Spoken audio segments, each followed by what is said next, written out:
আগের নামে ফিরে যাওয়াকে পছন্দ করছে না চারুকলা। যদি আমরা শিক্ষার্থীদের কথা বলি, তাদের দিক থেকে এই প্রতিবাদটাও আছে। আপনি কিভাবে দেখেন এটা?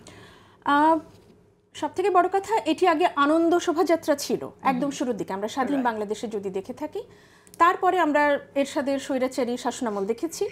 এবং আমি যতদূর জানি যে তারপরে 1989 সালে এটি মঙ্গল শোভাযাত্রা হিসেবে অবতীর্ণ হয় এবং সেটি সবাই উদযাপন করতে থাকে, যে পেছনের যা কিছু জঞ্জাল, সেই পুরাতন স্বৈরাচারী শাসনের যত জঞ্জাল আমি ফেলে দেব এবং আমি সামনে এগোবো, সেরকম একটা ব্যাপার। এবং পরবর্তীতে 2016-তে কিন্তু ইউনেস্কো এটাকে ওয়ার্ল্ড হেরিটেজ হিসেবে স্বীকৃতি দিয়েছে, মানে মঙ্গল শোভাযাত্রা এটি থাকবে।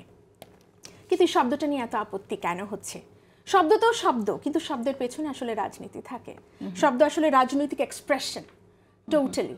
তো সেই জায়গা থেকে আমার মনে হয় যে শেষ পর্যন্ত একটা নিজের অস্তিত্বকে খুঁজে নেওয়া, দেশের ভেতরে একটা জাতীয় অস্তিত্বের পরিচয় কেমন হবে, এবং সম্ভবত মঙ্গল শব্দটার ভেতরে এক ধরনের হিন্দুয়ানি গন্ধ হয়তো খুঁজে পাচ্ছে। এখানে হিন্দুয়ানি গন্ধ এখানে আছে নাকি ইতিহাসের দিকে যদি আমরা তাকাই, তাহলে কিন্তু আমরা জানি যে মঙ্গল শোভাযাত্রাটা কখন ঈশ্বরগুপ্ত যখন এই অনুষ্ঠানটি করেছিল, আপনার সেই ইতিহাসে যদি যায়, সেটা বোধহয় 1838 সালের কথা, রাইট? সেই জায়গা থেকে আপনি জানবেন যে তখন উগ্র হিন্দুত্ববাদকে মোকাবেলা করার জন্য রবীন্দ্রনাথ ঠাকুরের বাবা দেবেন্দ্রনাথ ঠাকুর এবং আরেকজন ভদ্রলোক রাধুচন্দ্র, আমি নামটা ভুলে গেলাম, তিনি একজন হিন্দু নেতা আর কি সেই সময়ের।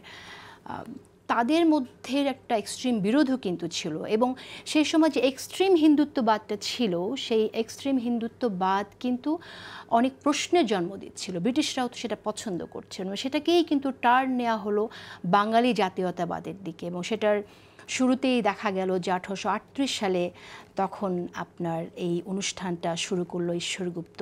নতুন পয়লা বৈশাখে শুরু হবে আপনার মঙ্গল শোভাযাত্রা। এই যে মঙ্গল শোভাযাত্রা শুরুটা হলো, সেই মঙ্গল শোভাযাত্রাই কিন্তু আমরা ক্যারি করে যাচ্ছিলাম।